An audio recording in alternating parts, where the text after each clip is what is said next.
이걸 여러분이 가슴에 딱 담고 기도를 시작하시기 바랍니다. 그래서 우리는 이런 복음 운동 해야 되겠다 이 말입니다. 그러니까 지금요 세상에는 틀린 복음 그리고 다른 복음 그죠? 그리고 뭐와 섞인 복음 이런 것들이 너무 많고 뭔가를 이렇게 믿음을 이야기하는 것처럼 보이지만 뭔가 조금씩 달라가는데 지금 현장에서는요 그 잘못된 방향으로 자꾸 가고 있습니다. 그래서 여러분들이 오늘 메시지 들으면서 하나님 우리 교회는 정말 사실 아까 우리 강태영 집사가 기도하는데 깜짝 놀랐습니다. 내가 오늘 메시지 하려고 하는 내용들이 다 들어있는 거예요. 우리 어젯밤에 만나가지고 이야기 나누었거든요. 내가 내일 이런 설교할 테니까 이런 기도하라고.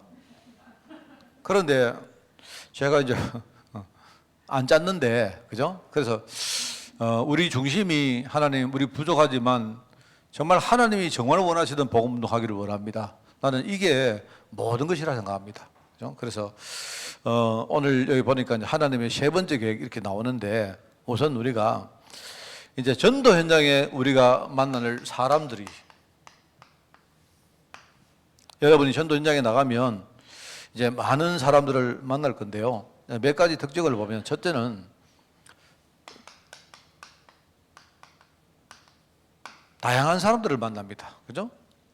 다양성입니다. 배경도 다르고 현실도 다르고 그 다음에 우리 관점도 다르고 아까 우리 강 집사 기도할 때 보니까 생각도 다르고 그죠? 우리 많은 거 다르거든요. 다른데 그런데 이제 하나님은 여기에 이 다양성을 가진 사람들 속에 이 복음을 전달하라 했거든요. 그게 중요합니다, 여러분. 그죠? 그래서 제가 이렇게 보면 이제 성도들 가운데 이렇게 그 갈등을 할 때 보면 제일 문제가 뭔가니까요. 지적입니다, 지적. 이게. 여러분도 아마 가정에서 가정에 문제가 올 때 문제의 핵심이 뭐냐? 지적이거든요. 지적을 할 때 보면 이제 주로 이제 내가 하는 말이 맞다. 분명히 확신이 있겠죠. 그리고 내가 볼 때 확신 있는 사람들의 말이 그게 맞을 가능성이 훨씬 많습니다. 그죠? 내가 겪어봤단 말입니다. 내가 겪어보고 살아보니까 이게 맞더라. 이제 근데 저희 집에 가서 저희 아들하고 내가만 이야기를 하면 내가 충고를 하잖아요. 그 아빠가 살아보니까 뭐 이렇더라. 그래서 내가 보니 너는 이렇게 해라. 지적을 합니다. 지적을 할 때 사실은 이제 아마 확률적으로 봐서는 내가 하는 말이 맞을 가능성이 훨씬 많죠. 왜냐니까 내가 더 살아봤고 경험도 훨씬 더 많이 해봤잖아요. 그런데 이제 문제는 우리가 한 가지를 놓치고 있는데 이게 관점이 다르다는 겁니다. 우리가 사람을 만날 때, 성도를 만날 때 이제 관점이 다르다는 걸 생각을 못 하니까 내 것을 자꾸 이야기해요. 내 것을. 그게 문제거든요. 이게 여러분 특별히 이제 후대들하고 이야기할 때 이게 제일 문제입니다. 아예 후대들은 우리하고 관점이 완전히 달라요. 그 관점이란 말은 뭐가 맞다 틀리다 개념은 아닙니다. 내가 말하는 말은 맞아도 관점이 다르기 때문에 상대방은 다르게 받아들이는 거예요. 이 사람은 그런 겁니다. 사람은. 그래서 제가 늘 이야기합니다만은요.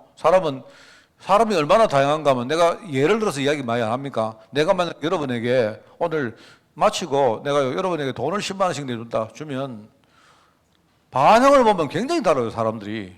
어떤 사람은 감사합니다 이렇게 넙죽 받는 사람이 있고 심지어 어떤 사람은요 내보고 목사님 나 10만 원 말고 나만 한 20만 원 줄 수 없어요 이런 사람도 있고 말입니다. 어떤 사람은 받고는 싶은데 자존심 때문에 아유 괜찮습니다 끝까지 받아라도 괜찮습니다 이런 사람도 있고요. 어떤 사람은요 아예 의심을 하는 겁니다. 목사님이 이 주고 그 뒤에 뭐를 요구할까 하여튼 그러니까 사람은 굉장히 달라요. 그 해보면 내가 말을 해보든 행동을 해보면 저마다 반응들이 다 다르단 말입니다. 근데 관점이 다르기 때문에 다른 거예요. 캐고 들어가 보면 이유가 있습니다. 왜냐하면 이 사람이 왜 내가 돈을 주는데 의심을 할까?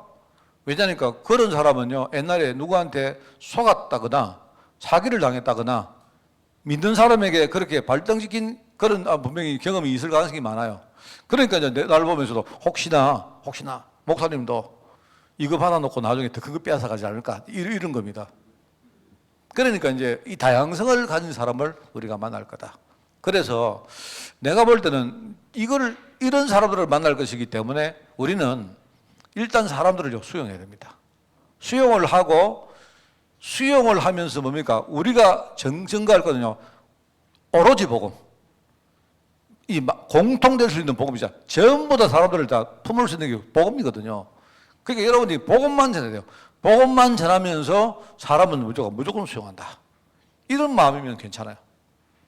그래서 여러분들이 교회에서도 일을 하실 때 일단은 여러분이 일을 딱 맡았다면 내가 만나고 내가 같이 일하는 사람들은 일단은 굉장히 다양하다고 느껴야 됩니다. 그렇게 생각하고 여러분들이 일단은 접근을 하셔야 별로 이렇게 여러분이 실수하는 법이 없습니다. 그죠? 다양한 사람들을 만난다.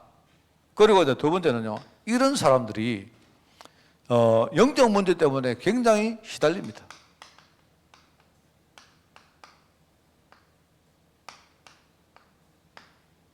영적 문제 때문에 시달린다. 이게 현장에는. 그 사람들이 시달리기 때문에 행복이 없고 기쁨이 없고 평화가 없고 만족이 없습니다. 그래서 제 생각에는 그래요. 우리 이제 오늘 우리 갈래 공동체 어르신들이 오늘 이렇게 시작을 했기 때문에 제가 이제 저도 그렇습니다. 저도 어떻게 하면 내가 내 인생을 이렇게 행복하게 살 수 있을까? 행복이라기보다도 건강하게 살까? 저는 이 묵상을 많이 하거든요. 여러분 어떻게 하면 건강하게 살냐? 이 틀림없습니다.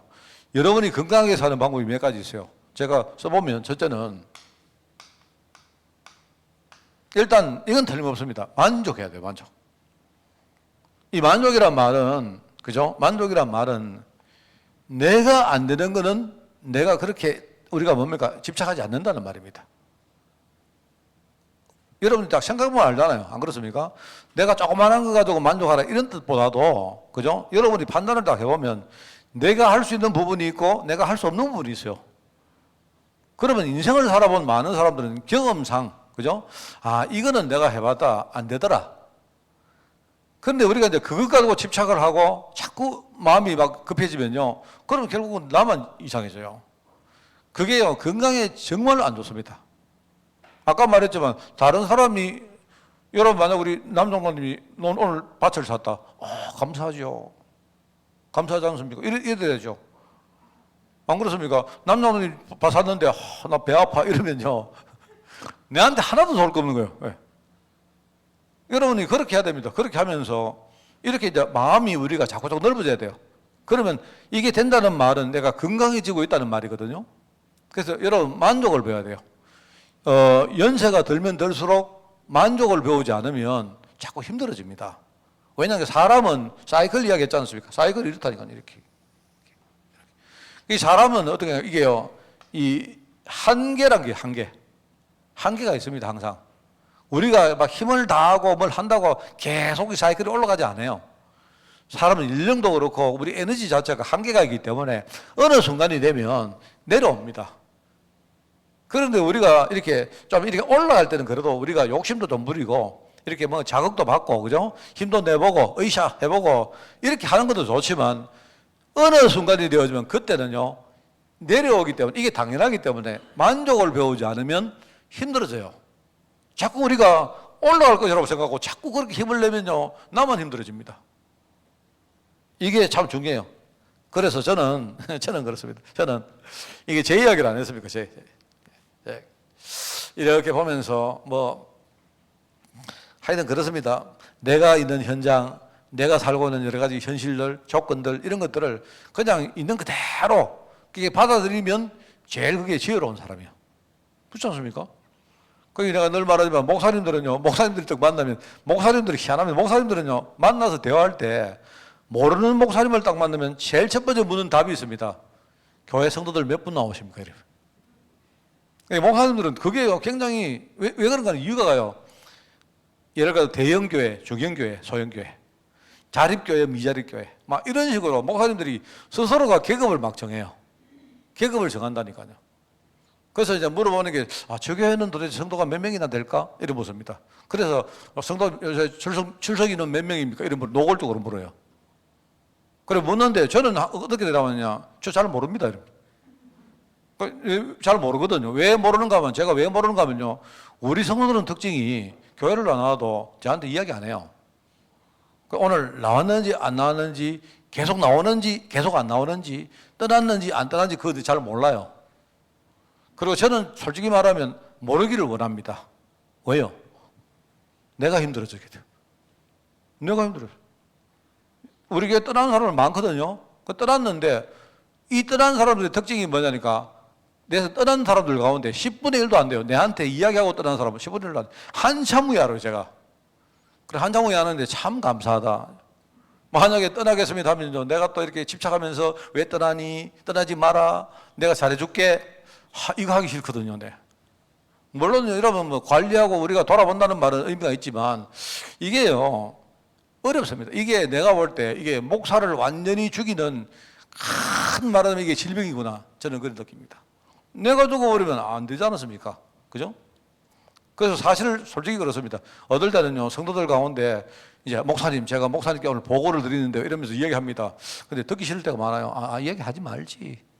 네. 그럴 때 참 많습니다.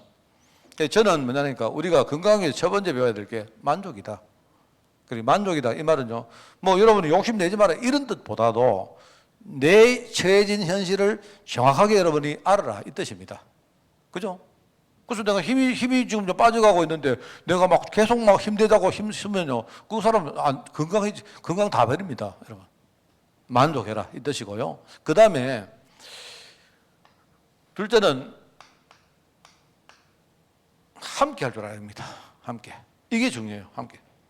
그래서 사람이 함께 할 때의 축복이 어마어마하게 큽니다.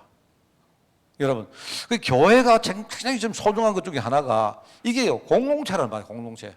공동체는 우리가 이상한 사람도 있지만요, 참 있지 않습니까? 여러분, 교인들하고 내가 사랑을 나누고 이렇게 한 게 정말로 이게 축복입니다. 저는 이게 너무 큰 축복이에요.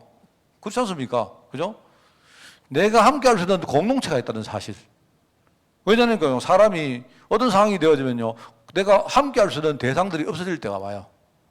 그래서 지금 이제 여러분 이야기 많이 안 합니까? 이제 혼자 사시는 이 뭡니까? 고령층들, 어르신들이 너무 많아요, 지금. 너무 많고. 이게 지금요, 일본 같은 경우에는 우리보다는 몇 배나 많은데 지금 우리나라가 더 심각한 게 뭐냐니까. 그죠? 속도가 독거노인, 혼자 사시는 어르신들의 속도가 일본보다 훨씬 더 지금 빨라지고 있어요. 이런 상황입니다. 이래가지고 지금요, 예를 들어 일본 같은 경우에 주택 문제라든지 이런 것들이 전부 다 이제 고령화 내지는 독거 문제, 이것 때문에 생겨요. 이것 때문에. 이게 문제입니다. 이게. 그래서, 함께 한다 할 때 요즘 있지 않습니까? 사람들이 이제 생각이 바뀌죠. 그죠? 가족의 개념들이 이제는 굉장히 달라집니다. 옛날에는 혈육이 가족, 내하고 피가 나는 사람이 가족인데 이제는 그게 아니고 같은 처지에 있는 사람들이 함께 소통할 수 있는 사람들이 이제 가족이 돼야 되지 않느냐라고 어르신들 수준에서 지금요 굉장히 빠른 변화가 일어나고 있습니다. 지금. 그래서 서울 같은 데 이야기를 들어봤는데요. 서울 같은 데는 이제는 옛날에는 우리 보통 이제 뭡니까? 이 요양원이라든지 양로원으로 이렇게 안 가십니까? 가는데 그게 아니고 이제는 나와 비슷한 사람끼리 이렇게 돈을 모아가지고 우리끼리 새로 가족을 형성하자. 이래가지고요, 시설을 만들고 이런 사람들이요, 굉장히 빠른 속도로 늘어나고 있습니다. 그러니까, 봐요. 이게 얼마나 달라지고 있습니까? 그게 왜냐니까 이게 함께 할 때에 오는 건강이 이게 엄청난 축복이라고 아는 거예요. 그래서 여러분들은 뭐 그렇게까지 할 필요 없고, 여러분, 우리 가족이 있죠. 여러분에게 교회가 있죠. 얼마나 축복입니까? 여러분은 양로원 가지 마세요. 그거 안 가셔도 됩니다. 교회 축복 찾아버리면 돼요. 그렇잖아요? 뭐 여러분 혹시 뭐 저하고 비슷하게 그 목사님 나는 혼자 있는 게 참 행복한데요. 예, 이런 분들은요 혼자 계속 계셔보세요. 자신 있을 때는 혼자 있어도 되는데 사람이 이렇게 뭡니까? 이렇게 좀 시간이 지나면 혼자 있는 그 외로움과 이런 것들이 보통 문제가 아닙니다. 그래서 늘 우리 그 어르신들 보고 지금 제일 큰 문제가 어른들의 제일 큰 걱정은 세 개입니다. 뭡니까? 세 개. 첫째 돈. 돈이란 말은 뭔 말인가? 그 사람들이요, 지금요, 이제 내가 노후 준비를 하는데, 노후 준비를요, 이제는, 이때까지 노후 준비가 굉장히 잘못되어 있거든요. 보통, 여러분들 생각 어떻습니까?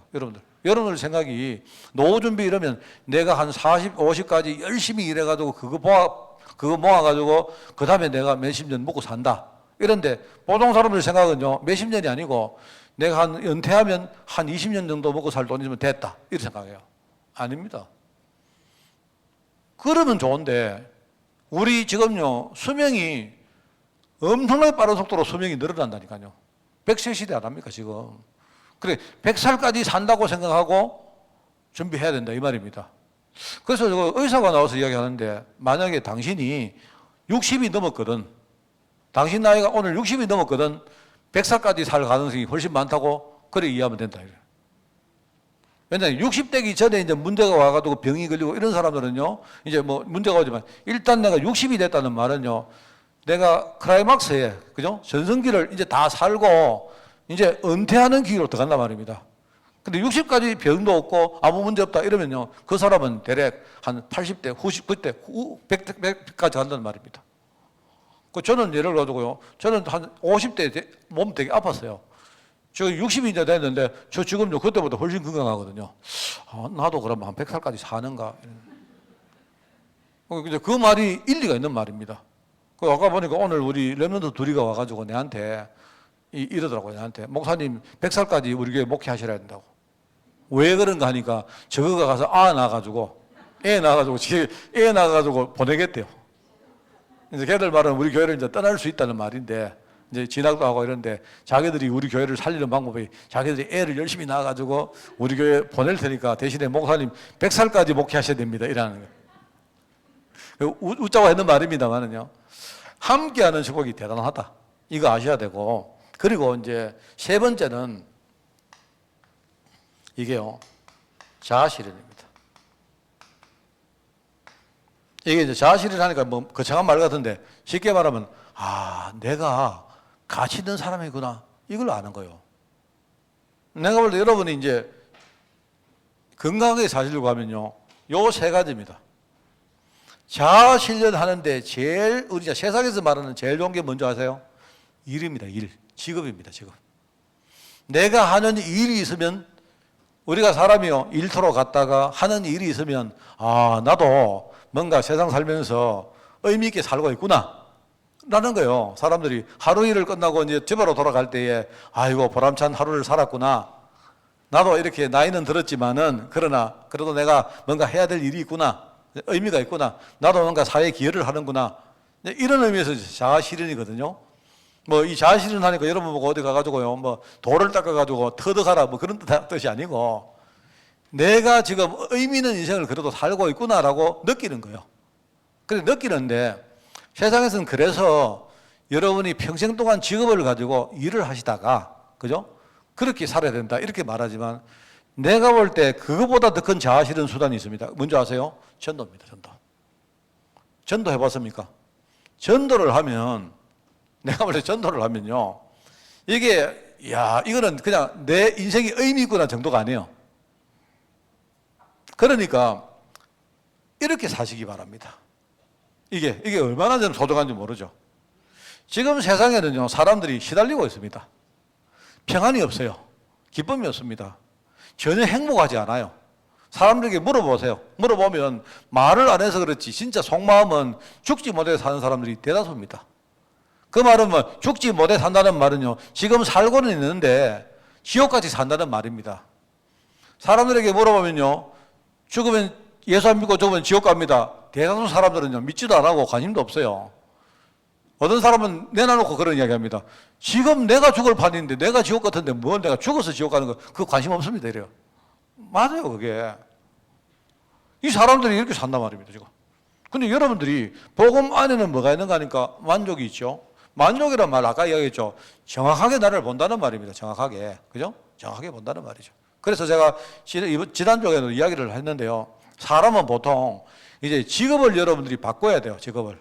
그래서 옛날에는 한 가지 직업을 내가 가지면 모든 그렇습니다. 여러분 한 가지 직업을 위해 가지고 열심히 공부해 가지고 내가 직업을 내가 이루고 그 직업을 열심히 살다가 거기서 모든 걸 다 모아 놓거든요. 마지막에 뭡니까? 내 직업의 은퇴를 딱 하면 거기서 만든 거 가지고 나머지 인생을 쭉 살다가 먹고 살다가 그렇게 이제 갑니다. 보통. 그죠? 그래서 옛날에는 직장을 이렇게 바꾸는 사람들이 그렇게 좋은 게 아니에요. 한 가지, 우리 그렇지 않습니까? 그죠? 내가 만약에 나 어릴 때부터 나는 고시 쳐가지고 나는 판검사 된다. 이러면요. 오로지 고시, 오로지 나는 판검사. 이래가지고 왔는데 쭉 와가지고 어쨌든 내가 운 좋게 됐단 말입니다. 고시가 됐단 말이에요. 이러면요, 판검사 쭉 하다가 퇴임하면 또 변호사 하다가 이래가 돈 시금 벌어가지고 나중에 이제 끝나고 우리는요, 은퇴하고 사는 거죠. 지금은 안 그래요. 지금은 이제 이 개념이 완전 바뀌었습니다. 지금은 보통 그렇게 말합니다. 인생에 내가 하는 일을, 내가 하는 직업을 5번 정도는 바꿔야 된다. 잘 들어보세요. 5번 가운데 한 3번 정도는 내가 하던 직장에 처음에 딱 들어가면요, 내가 있는 이 직장이 내게 평생 직장이 될 가능성이 거의 없어요. 그러니까 내가 직장에 들어가서 한 2번 내지 3번은 직장을 바꿔야 됩니다. 다만 내가 직장을 다니면서 뭡니까? 내가 내 자신을 많이 개발하느냐? 개발한 사람들은 뭡니까? 스카웃 당해가지고 좀 더 좋은 직장으로 가겠죠. 그죠? 이런 식으로 한 3번 정도는 직장 안에서 바꿔야 된다. 그런 이야기입니다. 그리고 그 다음에 이제 2번은 뭐냐? 이제 내가 은퇴를 합니다.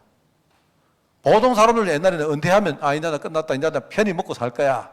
아닙니다. 또 다른 직장으로 가는 거예요. 은퇴라는 직장으로 가는 거예요. 그러면 거기 가서 뭐 하느냐? 그때에 내게 가장 알맞는 직장을 내가 찾아가지고 만족하면서, 그죠? 내가 일을 한다. 이런 뜻입니다. 쉽게 말하면 사회적으로 내가 은퇴를 했는데 아직도 내가 힘이 나요. 안 그렇습니까? 보통 우리 직장인들이 한 55세 되면 다 은퇴하거든요. 그죠? 공무원들도 60세 되면 은퇴합니다. 다. 그죠? 근데 요즘은 60이 되어지면요, 은퇴는 했는데 내가 볼 때 막 힘은 철철 남거든요. 그런데 아무도 나를 서줄 사람 없어. 그러니까 내가 그때는 내가 힘은 나지만 내게 맞는 직업을 찾아야 됩니다. 자, 그러면 사람이 그렇게 살다가요, 한 80대가 되어지면 그때 어떡합니까? 그때는 내가 사회적으로 은퇴했지만요, 이미 내 이제 건강적으로 볼 때도 내가 이제 힘도 빠지고 그래요.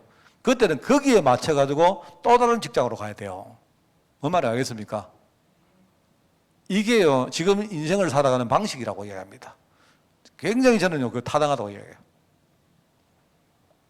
그래서 사람들은 그렇게 삽니다. 막 그러다 보니까 자기 인생 설계도 못하고 이렇게 살아요.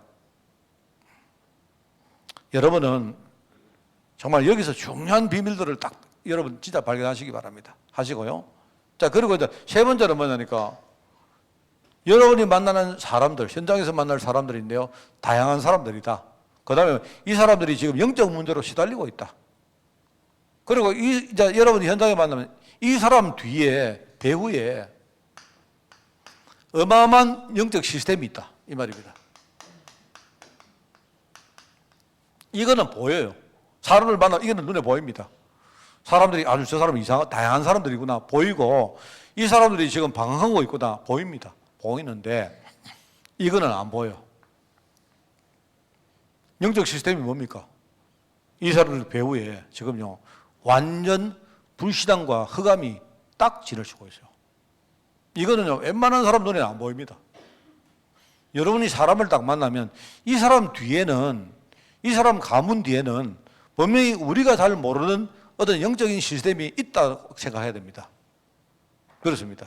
그래서 여러분들이 이걸 보면서 여러분들이 흑암과 내가 싸운다는 거,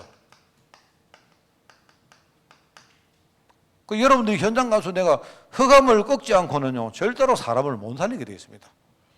그래서 그 부분을 예수님이 이야기를 합니까? 예수님이 비유하시는데, 예를 들어가지고 네가 남 집에 들어가서 그 집에 뭔가 물건을 우리가 빼앗으려고 하면 어떻게 됩니까? 나보다 그 집 주인이 힘이 세면 뭡니까? 내가 힘을 키우든지 아니면 내가 힘을 센 사람을 데리고 가든지 해가지고 힘 가지고 그 사람을 제압한 그 다음에 물건을 뺏어와야 될 거 아니냐, 이 말이거든요. 그 현장에 들어가서 우리가 흑암을 꺾지 않고는 어떻게 사람을 살릴 수 있겠느냐, 이 말이거든요. 그 여러분, 이 사람 뒤에는요, 지금 눈에 안 보이지만 흑암이 완전히 진을 치고 이 사람을 딱 붙들고 있다는 걸 아셔야 돼요.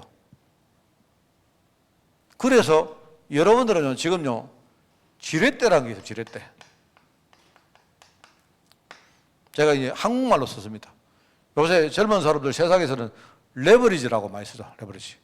레버리지. 우리 뭐 다락방 매수도 레버리지란 말이 지렛대입니다. 지렛대란 말은요, 조그마한 걸 가지고 큰 효과를 낸다는 그 의미입니다. 그죠? 우리가 물건을 넣을 때 밑에 뭡니까? 뭘 이렇게 받치고 이렇게 뭘 이렇게 들면요. 조그만한 뭘 가지고 뭡니까? 나중에 큰 거를 들 수도 있잖아요. 그걸 가지고 지렛대라고 해요. 지렛대. 그래서 보통 사람들은요, 여러분이 빚내는 걸 가지고 레버리지라고 이야기. 그냥 그렇게 알고 있으면 돼요. 여러분이 어디에 빚을 내놨지 않습니까? 그죠? 내가 지금 집을 못 산단 말이에요. 내 힘 가지고 집을 못 사지요.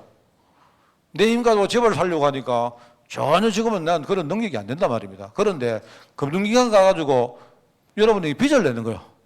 융자를 받는단 말이에요. 융자를 받으면 그 융자가 내게 힘이 돼가지고 내가 내 힘으로 못하는 큰 집을 살 수 있지 않습니까? 그래서 그걸 가지고 우리가 레버리지라고 말해요. 그러면 이제 이게 뭐냐 할 때 여러분이 흑암과 싸워야 되는데 여러분이 현장에 들어가보면 내가 전도할 수 있는 전도의 지렛대가 참 많습니다. 이게 뭔 말인지 아시죠? 지금요 가보면 사람들이 전부 다 여러분 전도해봤죠? 마음이 강팍하고 아무 문제 없는 사람이 있습니다. 막 그 사람 물어보면 행복하십니까? 목사님 행복해요. 말을 못해요. 우리가 그 사람한테 복음 전할 때 처음에 무섭습니까? 행복하십니까? 이런 물으면 이 사람이 행복할까? 나 행복 안 하는데 이렇게 말해야 그 다음에 이야기가 되잖아요. 그죠? 이 사람하고 이야기하다가 뭡니까? 우리 가정 문제, 경제 문제, 무슨 사람 간의 문제, 내가 참 요새 힘듭니다. 살기 싫습니다. 내가 참 갈급합니다. 이렇게 돼야 그 다음에 뭐가 우리가 이야기가 되지 않습니까요? 근데 어떤 사람은 딱 가면요. 예, 행복합니다. 지역 가도 좋습니까? 상관없어요. 예수님 필요 없습니까? 예수님 필요 없습니다. 나는요, 내 주먹 있고 많은데요. 돈도 많은데요. 도대체 이 사람은 어디를 들고 다니는지 몰라. 어떤 사람을 내가 만났는데 전에요, 진짜 내가 그 사람한테 말 실수를 좀 했죠. 뭐냐니까 내가 이 사람 마음문을 연다고요. 내가 인생을 참 고달프게 살았습니다. 이런 식으로 내 이야기를 한 거예요. 내가 그 이야기를 쭉 하고는 뭐냐, 내가 예수님을 만나가지고 내가 이렇게 됐습니다. 이 말 하려고 내가 과거에 살았던 이야기를 쭉 하면서 참 인생 행복이 없습니다. 이러니까 그 사람이 야, 목사님 참 힘들게 사셨네요. 이러면서 내가 오늘 목사님 좀 도와드릴까요? 이러겠죠. 내가 좀 웃겨가지고. 그래가지고 내가 이제 여러분들이 현장에 가시거든요. 배운 대로 하면 안 돼요. 안 됩니다. 사람을 딱 보면 보입니다. 그게. 이 사람은 뭐를 뚫어야 될까? 보입니다. 그런 사람한테 가가지고요. 행복하십니까? 이러면은요. 행복합니다. 이러면, 이상하다. 옛날 우리 안 해봤으면 옛날에 여러분 우리 전도 워크샵 같은 거 할 때, 그죠? 딱 정해놓고 시나리오대로 안 합니까? 처음에 딱 가가지고 전도 안 합니까? 행복하십니까? 그러면, 요즘 내가 행복 안 하는데, 이렇게 돼야 그 다음에 이야기 나오는데, 행복합니다. 이러면, 이상한데, 행복 안 해야 되는데? 이렇게 되는 거예요, 여러분. 이 말하자면 우리가 현장에 들어가면 지렛대가 있습니다, 지렛대. 그러니까 여러분들이 만약에 행복하는 사람은, 그럼 계속 행복하게 사십시오. 이러고 끝내면 돼요. 그 사람 가지고 뚫으려고 할 필요 없습니다. 나가보면 지렛대가 있는 사람 엄청 많습니다. 갈급하지요, 문제. 여러분, 그거 이제 포기하면 안 돼요. 여러분이 만약 딱 보면 이 사람이 지금 하나님이 갈급하게 만든 부분이 있구나. 하나님이 이 부분을 가지고 복음 전하를 하는구나. 딱 보면 돼요. 그러니까 흑암과 지금 싸우는데 우리 흑암 잘 못 이깁니다. 그런데 우리가 정말로 복음 붙들고 기도해야 되고요. 그러면 뭡니까? 전도하는데 지렛대가 엄청 많아요. 엄청 많습니다. 여러분도 안 그렇습니까, 여러분? 여기에 많은 분들이 요 지렛대 때문에 예수 믿는 사람 많잖아요. 엄청 많잖아요. 여러분들 그거 아셔야 돼요. 그래, 갈급한 사람이다. 이 말은요, 이 사람 제대로 복음 넣으면 뭐다? 사명자다. 이 사람은 문제가 있다. 갈급하다. 이 말은 이 갈급한 이 문제가 이 사람 복음 전하는데 중요한 뭐다? 지렛대다. 레버리지다. 이 말입니다. 그걸 아셔야 돼요. 그래서 이번에 우리 다락방 메시지도 그래. 레버리지 하니까 그런데 그게 뭐냐니까 눈 딱 뜨고 딱 보는 겁니다. 누가 갈급한지 저 사람 하나님은 저 사람에게 뭘 가지고 복음 전하기를 원하지. 이걸 이제 이게 보면요. 엄청 많습니다. 엄청나게 많습니다. 엄청나게. 이걸 보자, 이게. 이러면서 여러분은 이렇기 때문에 현장에서 여러분 자신만 살려면 돼요. 계속 여러분 자신만 살리면 나머지는 하나님이 다 책임지십니다. 그리고 여러분이 사람을 만날 때 이것부터 봐라. 꼭 여러분 명심하세요. 제가 이제 이런 때가 있습니다. 제가 이야기 옆으로 좀 나가는데, 하나님 말씀이라 생각하고, 그죠? 교회에서 성도들이 이렇게 자리 다툼할 때가 있어요. 자리 다툼이라 이상한데, 자리에 대해서 이렇게 욕심을 내는 게 보일 때가 있습니다. 자, 그럴 때가 있거든요. 근데 저는 솔직히 어떤 유형인가 하면요, 내가 교회 일을 안 합니다 하는 사람보다는요, 좀 욕심이 있어도 하겠습니다 하는 사람을 더 좋아해요, 저는. 왜 그런가 하니까, 제가 이야기를 해드릴게요. 왜 그런가 하니까, 이 사람이, 우리가 보통 이제 자리를 막 이렇게 욕심을 내면 우리 보통 욕을 하죠. 저 사람은 왜 자리 욕심을 내느냐, 이렇게 하는데, 아닙니다. 사람은 우리 속에 자아 실현을 하려고 하는 욕구가 있어요, 누구든지. 그렇지 않습니까? 내가 자리를 욕심낸다는 말은 뭡니까? 내가 교회에서도 내가 뭔가 의미 있는 자리에 앉아가지고 내가 정말로 의미 있는 일을 하고 싶습니다, 이 말이거든요.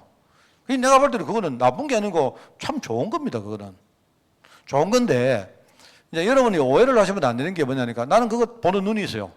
그래서 보통 내가 어떤 분이 조금 내가 볼 때 부족해도 이분이 목사님 나 이런 거 하고 싶습니다 하면요, 웬만하면 내가 다 시켜줍니다. 근데 내가 이제 안 시켜줄 때가 있어요. 그때는 언젠가면요, 우선은 저는 이런 경우에 안 시킵니다. 이 일을 이분에게 내가 시켰을 때에 이분에게 손해가 될 것이라고 보이면 안 시킵니다, 저는. 그렇잖아요? 그때는 안 시킵니다. 그리고 내가 이분에게 일을 시키는데, 문제는요, 자리는 하나인데 욕심 부리는 사람이 2명이다. 어떻게 됩니까? 그러면 솔로몬 지혜처럼 자리를 쪼갤까요? 자리를 쪼개는 방법도 있죠, 그죠? 공동으로 뭘 하면 되니까, 그죠? 그런데 이제 어떨 때는 이 자리를 쪼개기 힘들 때가 있어요. 그럴 때는 내가 대답을 안 합니다. 근데 많은 성도들이 보면요, 이 성도들이 보는 눈이 좀 없는, 그럴 때 이제 마음의 상처를 받아요. 이래가지고 그것 때문에 시험 들고 갈등하고, 심지어 그것 때문에 교회를 떠난 사람 많이 봤어요. 그렇다고 내가 여러분 모른다고 내가 저 사람 자리 때문에 떠났다 이렇게 말할 수 없지 않습니까? 그런 거 많이 봅니다. 많이 보는데 참 안타깝죠, 제가. 안타까운데 제가 이렇게 보면 현장에서 사람들은 참 그렇구나. 참 다양하구나.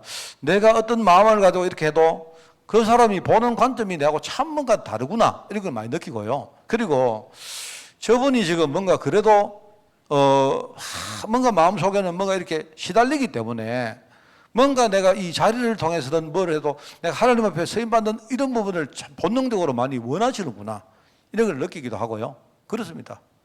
그래서 기도 많이 하죠. 그래서 나는 여러분들이, 우리 특별히 중직자들은 이렇게 저하고 이렇게 일을 할 때 이런 부분들이 좀 잘 이해가 되면 좋겠다는 생각이 듭니다. 그래서 저 같은 경우에는 할 수 있으면 웬만하면 그래 해보시라고. 그리고 장을 내가 만들어 드리고 마음껏 할 수 있도록 도와드리고 합니다, 저는 되게 그런 부분은 잘 돼 있습니다, 제가. 근데 내가 안 할 때는 어떻게 하느냐? 이상하게 목사님이 항상 이렇게 날 지지해 줬는데 왜 지지 안 할까 할 때는요, 전체를 본다든지 내가 볼 때 그게 그분에게 지금 손해가 된다든지 이렇게 확실하게 보인 경우에는 안 하는 경우가 많습니다, 제가. 그래서 여러분은 딱 이렇게 교회 안에서도 문제가 딱 생기면요, 그렇잖아요. 누구나 그렇잖아요. 누구나. 그런데 그때는 이게 여러분이 기다리시면서 기도하라는 말의 의미가 뭐냐니까요, 우리 교회 일 배후에도 이런 눈에 안 보이는 영적 시스템이 있다는 겁니다. 사단이 지금 그거 가지고요, 교회를 자꾸 무너뜨리려고 하고 하는 거예요. 그래서 제발 나는 중직자에게 부탁드리는 게, 빨리 판단하지 마라. 빨리 판단하지 마라. 그리고 판단하지 말고 부족하고 여러분이 좀 서운한 게 있어도 배후에는 이거 먼저 생각해라. 계속 기도하고 계시면요, 그 뒤에 하나님이 이런 문들을 열어주십니다. 그러면 뭡니까? 이 지렛대 이거 보면요, 정말 이게 커요.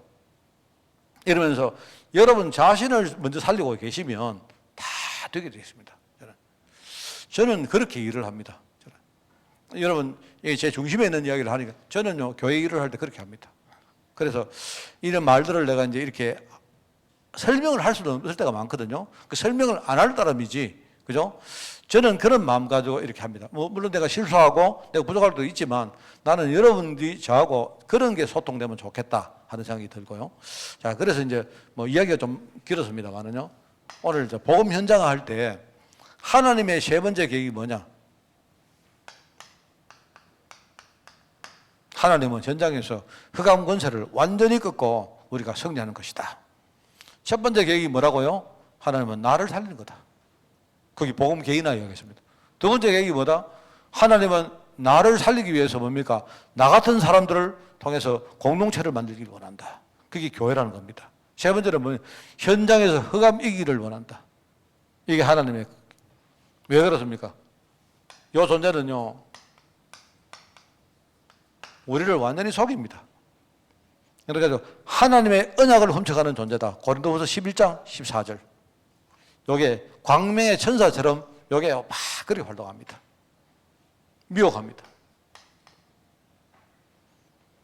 그러면서 요게 성도들의 그 부족함, 취약함 요거를요 어떻게 알고 거기를 막 집중적으로 공격합니다. 참 이게 참 너무 많이 봅니다. 이래가지고 결국은 요거 때문에 우리를 실패시키도록 만듭니다.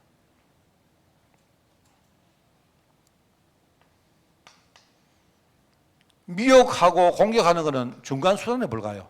결국 최종 목적이 뭐냐? 이게요, 우리 영혼을 죽입니다. 요게 말입니다. 요게 완전히 우리를요, 저주 가운데 빠뜨려가지고요, 요게 우리 영혼을 완전히 죽이는 일을 합니다.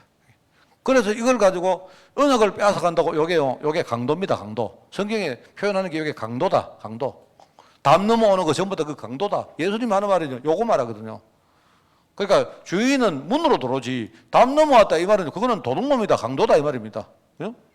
요게 뭐 하느냐 요게요 우는 사자처럼 막 공격해가지고요 사람들을 막 이렇게 속이고 누르고 이렇게 합니다. 여러 가지 결국은 뭡니까? 결국은 우리 영혼을 죽인다. 살인자. 처음부터 거짓말 존재고 여기 살인자다 이 말입니다.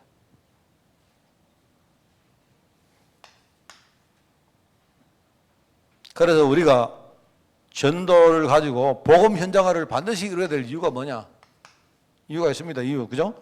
그래서 우리가 여기에 속으면 안 돼요. 속으면. 현장에는 영적 부분을 딱 있거든요. 그거부터 확인하세요. 우리 신앙 성장이라는 것이 뭐냐니까, 성장. 내가 볼 때 제일 중요한 게 보는 겁니다, 보는 거. 정확하게 봐야 돼요. 딱 보고 보면요. 아, 요게 이렇게 하는구나. 우리가 일을 하는 것보다 보는 게 훨씬 중요합니다, 여러분. 그죠? 그래서 우리 스포츠 같은 것도 스포츠를 할 때에 축구든지 권투든지 보면요. 제일 먼저 보는 게 뭐냐? 눈이 좋아요. 눈이 밝은다. 특히 여러분 우리 격투기 있잖아요, 격투기. 직접 이렇게 맞서 싸우는 사람들은요. 눈이 밝아요, 눈이. 이래가지고 권투 선수들이 하는 말 들었는데 맞을 때도 어떻게 맞느냐? 눈을 뜨고 맞아라 합니다. 그게 아주 처음부터 가르치는 거예요. 눈을 떠야 돼. 눈 뜨고 맞아라. 상대방이 이렇게 하면요. 눈 뜨고 피해. 눈 뜨고 피하면서 상대방이 휘두를 때 그때 뭡니까? 허점을 탁 치거든. 그 카운트 브로를 안 합니까? 그게. 우리 신앙 성장은 이렇게 이루는 거예요. 이렇게. 속지 마라. 현장의 영적 부분을 확인하고 이것 가지고 우리의 신앙을 성장시켜야 된다. 이렇게 안 하면 우리는 계속 죽습니다. 그러면서 뭡니까? 우리가 현장 문화예요. 지속해서 우리는 싸워야 된다. 흑암 권세를 우리가 물리치기 위해서. 그 다음에 뭡니까? 우리가 지금 현장에 얼마나 시달리고 있는 사람 많습니까? 이들을 살려야 돼요. 그래서 우리가 이들을 살릴 시스템을 만든다.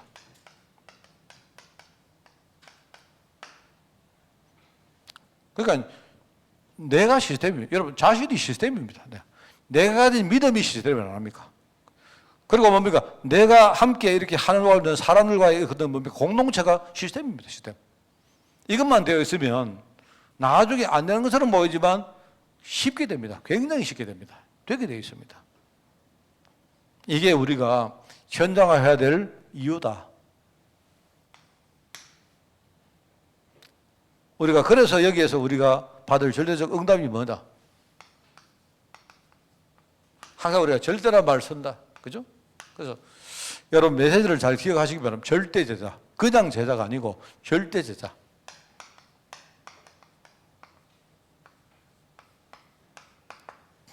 복음 하나 가지고 전혀 문제 없고 전혀 만족하고, 그죠? 모든 거 다 알 수 있는 제자. 복음 하나만 절대 제자.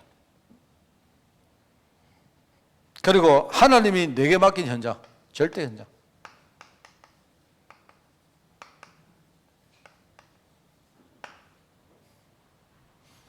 여러분이 내가 보는 현장이 절대적으로 보이면요, 그럼 그 다음은 끝납니다. 내가 절대 제자고 하나님이 내게 주신 현장이 절대 현장이 되어지면 이거 두 개가 합치면 그 다음에는요 되게 된 거예요. 그걸 가지고 절대 시스템이라고 말합니다.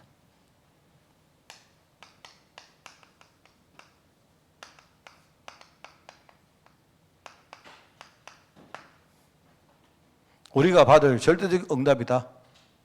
그죠? 그래서 참 저는 이런 메시지 듣고 묵상하면서 참 감사한 것 중에 하나가요. 참 묵상의 힘들이 참 크구나 걸 많이 느낍니다. 저는 이런 거 합니다. 자, 절대 제자. 내가 목사로서 내가 절대 제자가 되는 방법이 뭘까?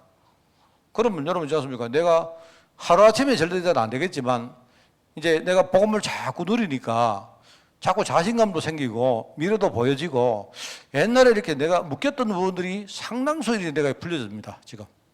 그럼 뭐 별로 문제가 안 돼요. 제가. 그리고 아까 이야기했지만 결국 옛날에 내 인생의 문제는 쭉 흘러왔던 그 문제들이 있었는데 이게 이제는 뭔가 해결되는 기미가 보이니까 나머지는 별로 내게요 문제로 안 보입니다. 별로 문제가 안 됩니다. 그래서 여러분 보시면 알지만 아마 내가 여러분 보실 때 메시지도 있지만 우리 목사님 좀 많이 바뀌었다고 느낄 겁니다.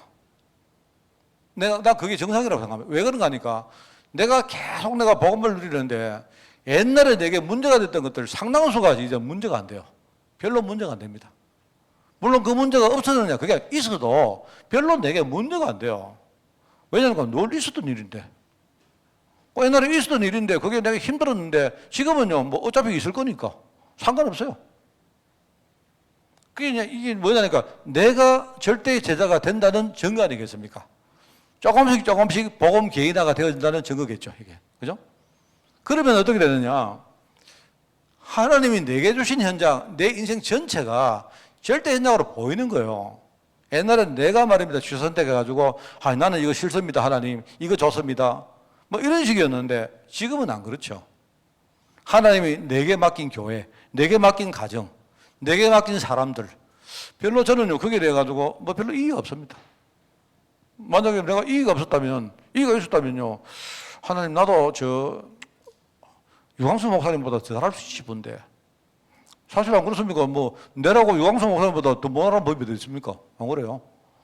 저는 예언교회 정원주 목사님 보면서, 나도 정원주 목사님보다 더 잘할 수 있다.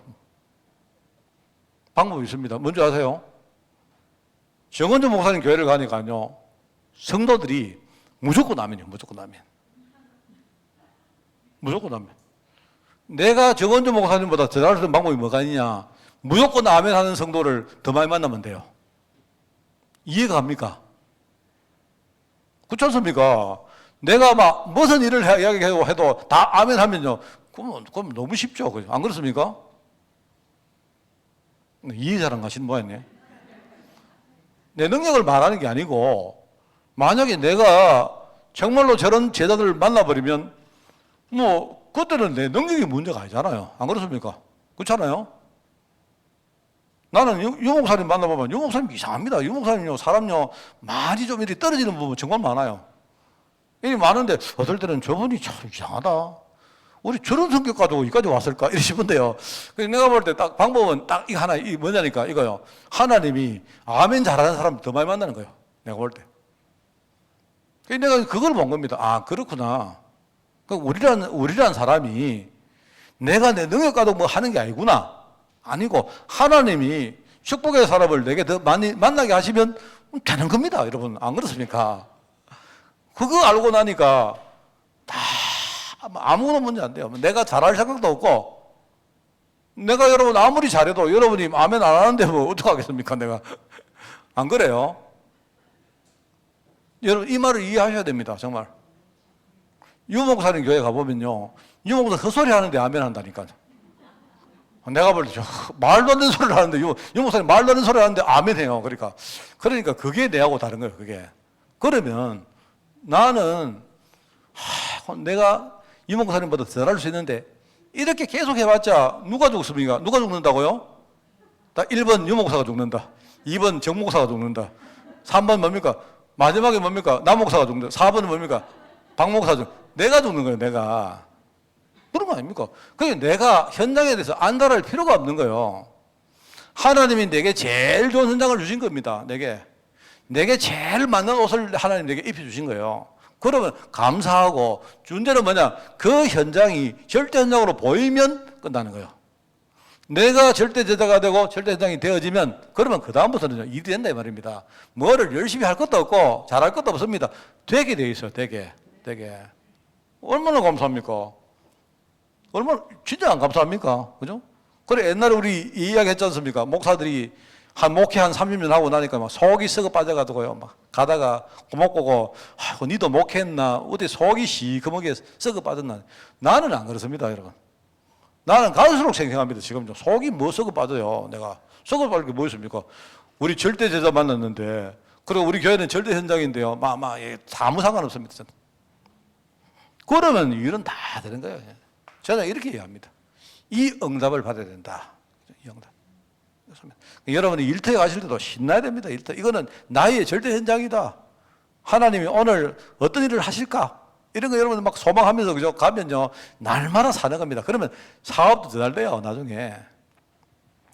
그렇게 됩니다. 그래서, 자, 복음 개인화, 알겠죠? 복음 교회화, 공동체화, 알겠죠? 오늘 여러분들 복음 현장화 해야 된다. 여러분이 이것 가지고 승리하는 여러분 되시길 바라고요. 원래는 우리가 좀 전도하기 위해서 진짜 우리가 좀 꿈틀거리 봐야 안 되겠습니까? 그죠? 예? 어디 가서 막 전도한다고 막 싸우고 이런 거 하지 말고, 막 우리가 나가도 막 하는 게 감사하고, 우리 교회 모이면 감사하고, 늘 감사하고, 하는 게 영 돌리고. 이런 축복이 여러분에게 있기를 바랍니다. 우리 마지막으로 우리 예배 마치고 바로 우리 개업 예배 드리도록 하겠습니다. 우리 여기 자리에서 드리겠습니다. 하나님 감사드립니다. 우리가 현장에 전도자로 부름받아서 이 복음 하나 가지고 나가서 내 자신이 전도 제자로, 특별히 절대자로 준비되어지며 하나님이 허락하신 절대 현장에서 정말 많은 영혼들을 살리는데 귀하게 쓰임받도록 주님이 축복하여 주옵소서. 오늘 하나님 말씀을 듣고 우리가 결단하며 기도하는 성도들에게 주님이 축복하시고, 우리가 이 응답 정말로 반드시 누려서 많은 영혼들을 살리고 후대 살리는데 귀하게 쓰임받도록 주님이 축복하여 주옵소서. 예수님의 이름으로 기도드리옵나이다. 아멘. 우리 주 예수 그리스도의 은혜와 하나님의 그 놀라운 사랑하심과 성령님의 지금 함께 하심이 복음 현장화를 통해서 내가 살고 우리 가정을 살고 또 나아가 현장과 후대 살리기를 소원하는 모든 죄종들 머리머리 위에 지금부터 영원까지 항상 함께 계실지어다. 아멘.